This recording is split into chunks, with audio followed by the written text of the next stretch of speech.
The newborn period is a really exciting time, but can also bring a lot of uncertainty, especially for first-time parents. Are you ever wondering, is that sound normal? Is that behavior normal? Should I be calling my pediatrician? Today's episode is just for you. Welcome to the Beehive Doc Talks with Dr. Blair Rolnick. As a pediatrician and mother herself, Dr. Rolnick is here to answer your most pressing parenting questions and guide you through the tough spots. Welcome back to Be Kind Pediatrics. For those of you who are new to the show, my name is Dr. Blair Rolnick. I'm a board-certified pediatrician and mom myself. Today, I wanted to talk a little bit about when to call the pediatrician in the newborn period. Welcoming a newborn into the world is a super exciting time, but can also bring a ton of uncertainty, especially for first-time parents. Every sound, every behavior, every cough, and every symptom can seem a little bit overwhelming, and it's super natural to wonder, is this normal? When should I be concerned? Should I be calling my pediatrician? As a pediatrician, I've seen countless parents grappling with these questions, and so my goal today is to make you feel a little bit more comfortable and confident in knowing when to seek medical advice for your newborn. I also want to validate the fact that these are totally normal feelings. And to help ease your worries, I've compiled a list of common concerns that might require you to call your pediatrician, as well as provide guidance on what is typically considered normal in these early days. So the first one I want to tackle is fever. Newborns are particularly vulnerable to infections because their immune system has not quite developed yet. Often, fever for newborns is the first sign of illness. So I usually tell parents, if your newborn seems warm, if they're acting abnormally, then you want to take a temperature. And if you're going to take their temperature in the newborn period, it is actually important to take a rectal temperature to get a core temp. Anything greater than 100.4 degrees Fahrenheit or 38 degrees Celsius warrants a call to your pediatrician and should be taken seriously.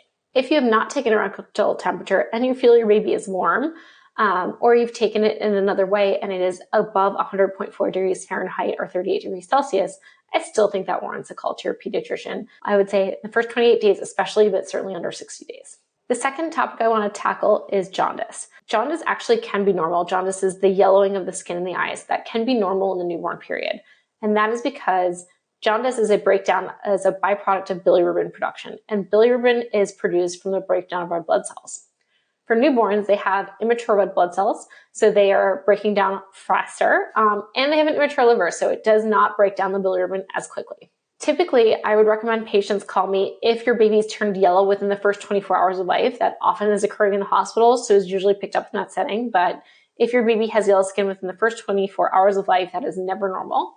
Or if you've been sent home and your baby's skin is getting noticeably more yellow to you, if they're seeming tired, if they're not feeding as well, if they are breathing fast or seem lethargic, or especially if you notice that their eyes are yellow. Those are all good reasons to give your pediatrician a call. The third topic I want to cover is newborn breathing. So newborns have irregular breathing patterns by nature, and that can be normal. So here are some normal things that you might see.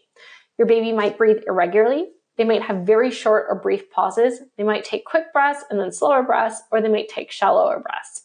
This is all completely normal. When is it time to call the pediatrician? Firstly, if your baby takes a pause in the breathing and you notice blueness around their mouth, that is always a time to call your pediatrician. Baby's hands and their feet might be blue, but it should never be what we call perioral cyanosis around the mouth.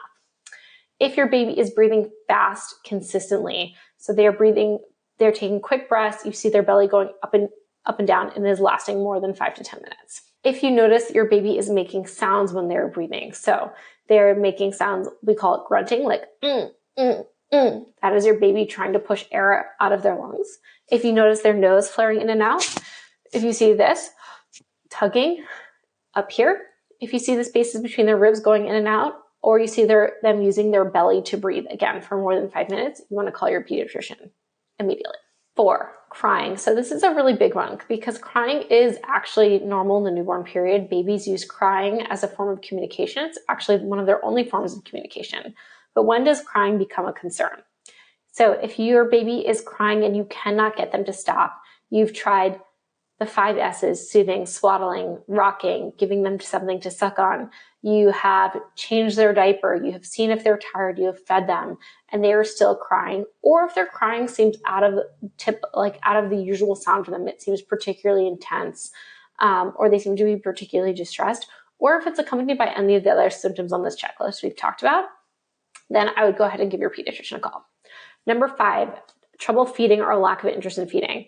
So newborns feed very frequently, typically anywhere from every 1 to 3 hours. So if it's been several hours and your baby is less than 2 weeks old and they have not fed, like they've gone 5, 6 hours without feeding, you're having to wake them for feeds, or they're consistently going long stretches of feeding, like, again, 4 to 5 hours without feeds, I would give your pediatrician a call just to check in on them. Or if they're making less than the number of wet diapers for their age. So you can refer back to the video we made about how many wet diapers by how many age a baby should make.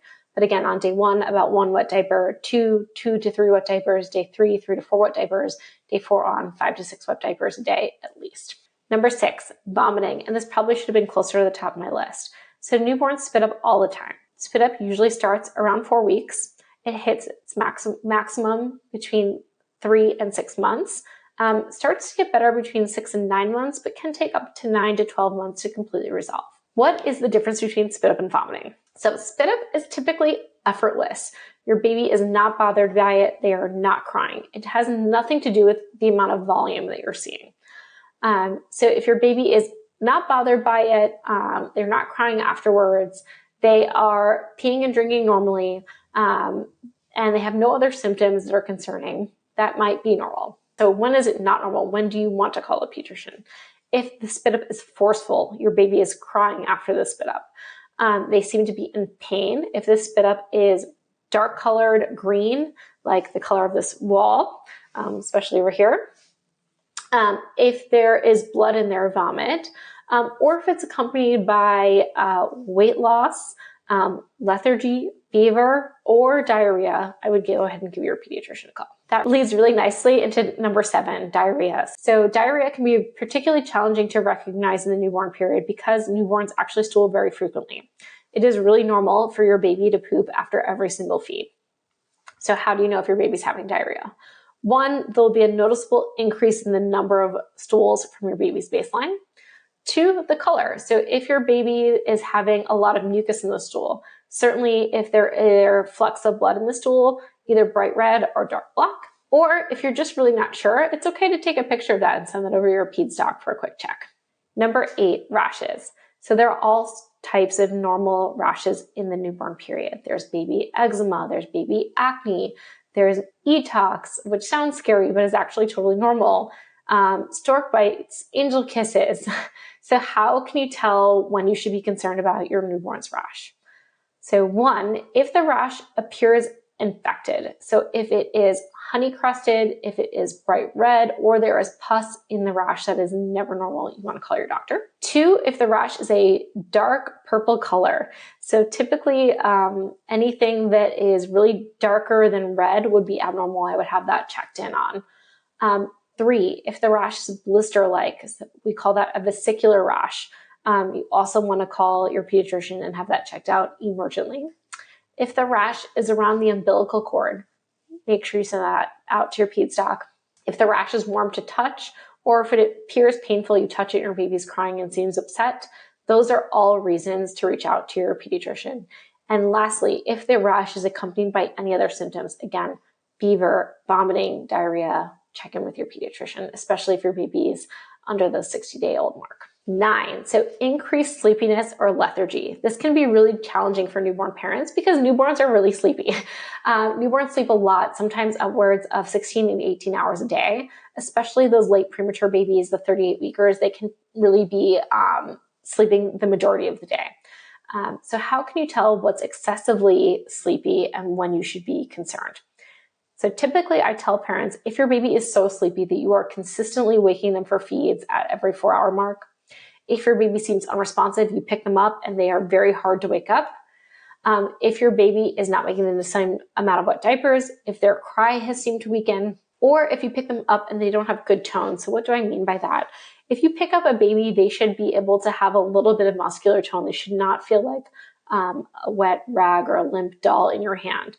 If you're noticing any of these are emergencies. You want to call your pediatrician or go to the nearest ER immediately. The last kind of category I want to put together is like a hodgepodge. So what I call usual or persistent symptoms. So those are going to be things like hiccups, sneezing, stuffy nose, I guess the three together. So hiccups are absolutely normal. Sneezing can be normal. You do want to keep note if it's continuous or if it's accompanied by cough, or persistent cough, persistent sneezing, or it's accompanied by a change in their behavior. So they're eating less, drinking less, or having a fever, diarrhea, or vomiting, or rash.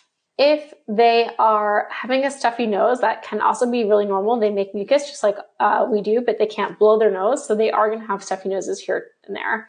If the stuffy nose is, again, persistent, if it is interfering with their ability to feed, if it seems to be causing them to breathe fast or harder, if it's accompanied by fever, rash, changes in their baseline behavior, you want to give your pediatrician a quick call. So I just want to close out by saying, as a parent, your intuition is one of your best tools. If something does not feel right or you're not sure, this is not an extensive list of reasons to call your pediatrician. Do not hesitate to reach out to your pediatrician, especially in this newborn period. While it is helpful to know some of the things you definitely should call for, if you are uncertain, it is better to err on the side of caution and reach out when it comes to your baby's health. Remember, your pediatrician is here for you and to support you. So if you're not sure, always just touch base with your peds doc and make sure that it's something you should or should not be concerned for. Every baby is different, and what's normal for one baby may not be different for another. So it's okay to reach out to your pediatrician for reassurance or guidance. You're totally not alone on this journey, especially you new parents out there. Your pediatrician is your partner in helping you navigate the ups and downs of this parental period. So if you have any questions or concerns, do not hesitate to reach out to them. I hope this episode helps parents, especially the newborn parents out there, feel empowered and less anxious about the newborn period. The aim is really to reassure you that while the newborn period is full of challenges, you have lots of support out there. And if you're ever not sure, you have your pediatrician to partner with to help guide you through this time. Thank you for watching the Beehive Doc Talks with Dr. Blair Rolnick. For more episodes and her practice, visit BeKindPediatrics.com, and don't forget to subscribe for more parenting tips wherever you get your podcasts. This information is for educational purposes only. It is not medical advice. Always seek medical advice from a qualified physician.